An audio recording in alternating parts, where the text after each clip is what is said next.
The spirit of Euphoria is always empathy, to see people from their own eyes and try to feel what it's like to exist in somebody else's head. There's pain and there's darkness, but there's also hope, and happiness, and humor. You look like a cat coughed your ass up. The narrative arc of Euphoria has always been about the search for forgiveness or redemption that comes out of that. If this show is going to be honest about addiction, it needs to be honest about the lines that you cross, that you feel like you could never come back from. It's okay, Rue. If Rue is going to get clean, then it means she's going to have to face the shame and embarrassment of what she's done. Ali? It's Rue.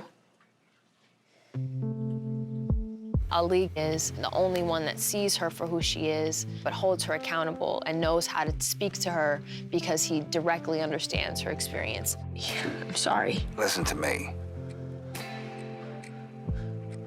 I forgive you. How do you know that I mean it? Because the hour is certain to come. So we must forgive graciously. To have Ali be able to say that to Rue, I think, is such a relief for her, that she's able to accept all of the things that she's done. And I think he brings that same quality to Gia in this feeling of it's okay to be angry. What are you doing right now? Nothing.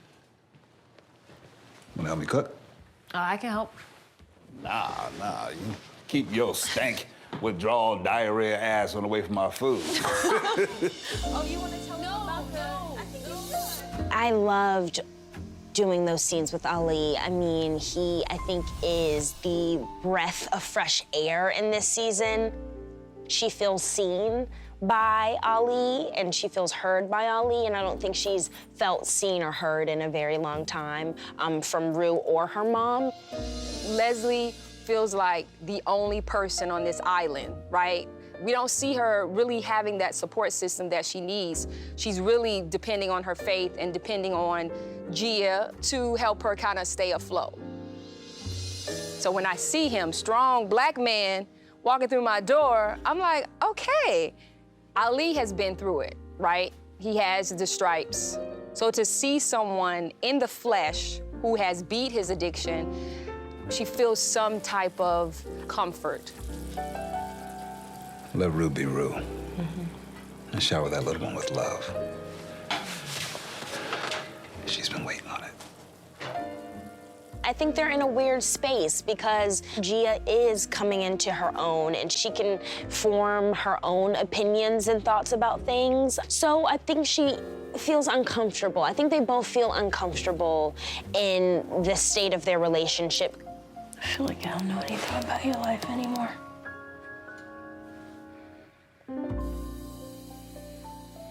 I'll tell you when you get back.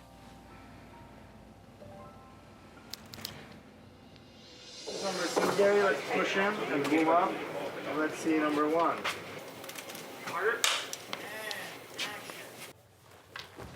Yeah. So what are we doing here?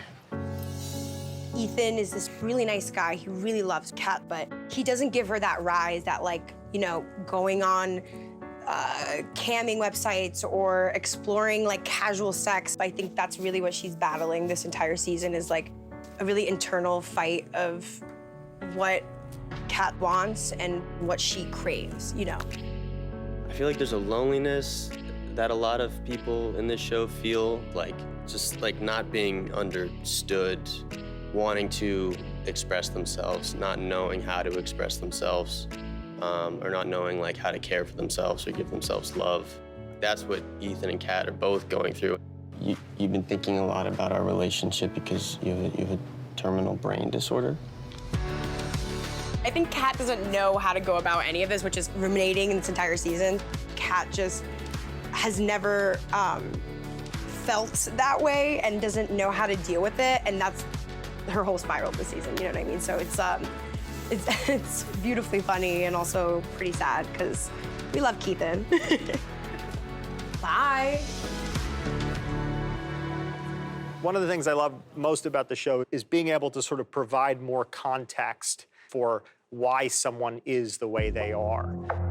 Because it naturally shifts the audience's feelings about, you know, how they see a character. There's a lightness and a freedom to Nate with Cal being gone. It's like his oppressor is no longer sort of like lurking in the halls. But I think there's this constant feeling that even though he thinks he's free from it all, it never is really gonna leave him alone, you know? He's deeply flawed, and somehow, some way, we raised a child who's even more deeply flawed. It was super eye-opening to do these scenes with Marsha. Was that Nate was like, okay, Dad's gone, now you'll be able to love me, and you'll tell me that it's okay, and I'm not crazy, and he was the problem.